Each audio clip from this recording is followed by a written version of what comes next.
خبر شامل کرتے ہیں ماضی کی قدیم روایات پر مبنی ٹانگے کی سستی سواری کے حوالے سے۔ فخر نیوز کے بیورو چیف اعجاز احمد طاہر اوان کی خصوصی رپورٹ۔ ٹانگے کی سواری برصغیر پاک و ہند کی قدیم روایتی نقل و حمل کے ذرائع میں سے ایک ہے۔ ٹانگا ایک دو پہیوں والی ایک ایسی گاڑی ہے جو گھوڑے کی مدد سے چلتی ہے۔ یہ سواری بنیادی طور پر لوگوں اور سامان کو ایک جگہ سے دوسری جگہ لے جانے کے لیے استعمال ہوتی تھی۔ ٹانگے کی ابتدا 19ویں صدی کے دوران ہوئی جب مشینری اور موٹر گاڑیاں عام نہیں تھیں۔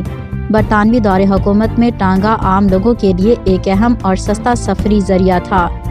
یہ سواری دیہی اور شہری دونوں علاقوں میں یکساں طور پر استعمال ہوتی تھی۔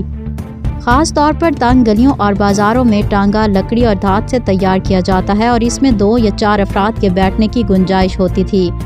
ٹانگے کو ایک بار ایک یا پھر 2 گھوڑے کھینچتے تھے، جن کے ساتھ ایک کوچوان گاڑی بان بھی ہوتا تھا جو گھوڑوں کی رہنمائی کرتا تھا۔ ٹیکنالوجی کی ترقی اور موٹر گاڑیوں کے عام ہونے سے بعد میں ٹانگے کی ضرورت اور مقبولیت کم ہوتی گئی۔ ٹانگے کی سواری ہماری تاریخی اور قدیمی ثقافت کا اہم حصہ ہے جو ہمیں ماضی کی سادگی اور خوبصورتی کی یاد بھی دلاتا ہے۔